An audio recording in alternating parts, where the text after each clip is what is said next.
if you're an animal lover and you have mice or you have bugs in your house or a rodent problem, something like that, it can be really, really hard to figure out what to do that's humane. So today we're going to talk about my experience in that realm as an animal communicator and what I have done.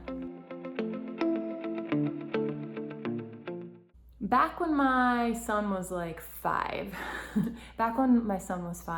I came downstairs and he was going, Mom, come here. And so I walked into the kitchen and he's standing there and he has his hand like this. And he goes, Mom, look what I found. And his hand's like this. It's not like this. His hand's like this. And there was a mouse in his hand and the mouse was just sitting there. We lived in a 100-year-old house. It had been restored and everything, but you still get mice, right? So he's got the little mouse and he said, Mom, he just crawled right up into my hand. And my son, Cole, and the mouse just kind of hung out there.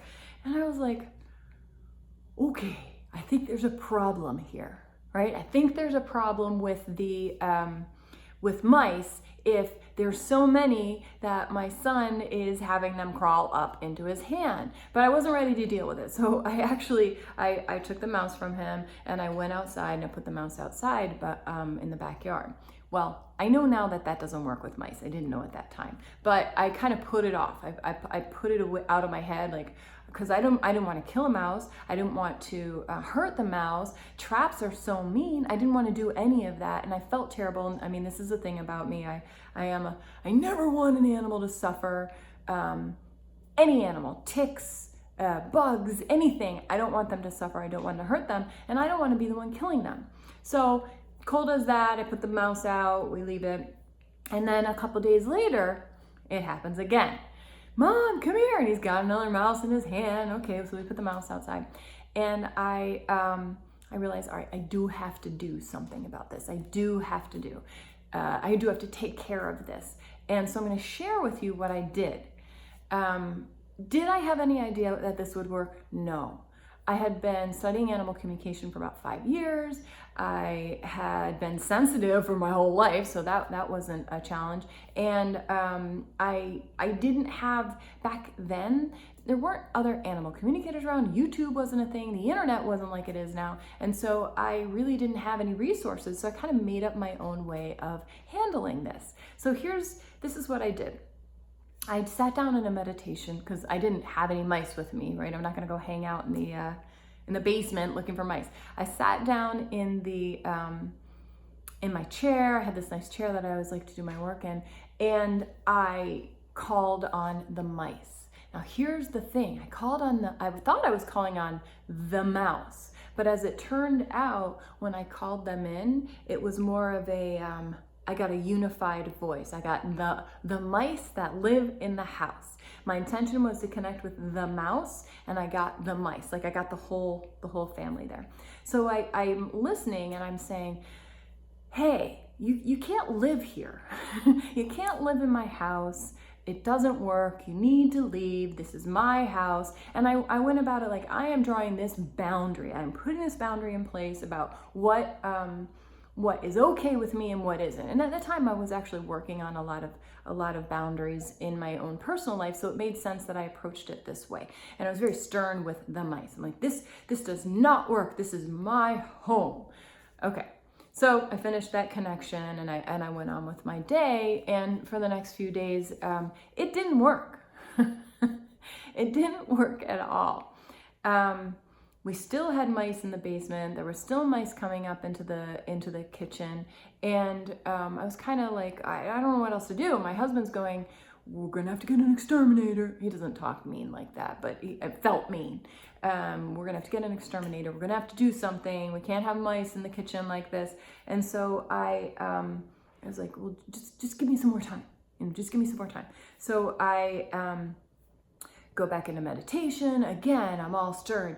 You mice, you can't be here. This doesn't work. Da, da, da. Well, I mean, I don't know what I thought I was doing, because one of the main things I've learned from being an animal communicator is that you don't use animal communication to tell the animals what to do. They know more than us. They have a bigger plan than us. They're trying to help us evolve. So me going in and telling them what to do would not work. However, that's what I was trying. I was like, well, I'm working on boundaries, so here we go.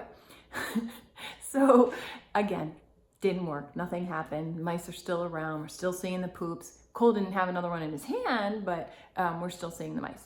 So I decided that, well, it wasn't that I decided. So I realized that I was falling into the trap again of thinking that me as a human, that I have the right to tell someone what to do, that I as the human, I can just make everybody change because I said it is so.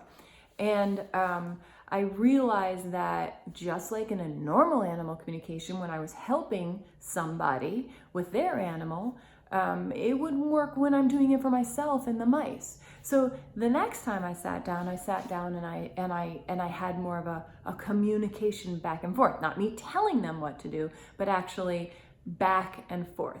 And what I shared was that it really didn't work for my family for them to be in the house.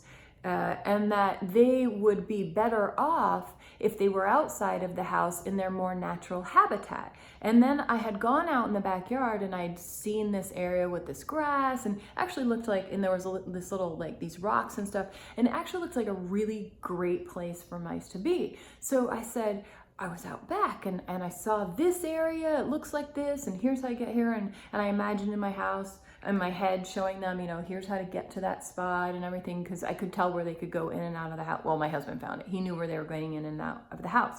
And so I explained it this way, and I said, and here's the thing, is that I think this will be better for you because it's more natural to who you are, but I can only protect you for so long. My husband wants to bring in an exterminator, and the exterminator, this isn't good. And then I showed them a picture of what an exterminator would be doing in my head. And I said, I don't want this for you. We really have to change this a different way. I don't want this to have to happen.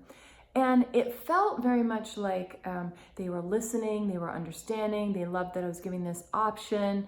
And I looking back on it, now I realize that this whole situation was about me understanding how animal communication works, that it's back and forth, that it's finding what works versus just telling somebody. So this one felt much better to me. I didn't know what would happen from this, right? And over the next few weeks, the mice droppings went away. They weren't showing up in the kitchen anymore. We couldn't find the droppings in the basement anymore. Clearly they had moved out and moved on.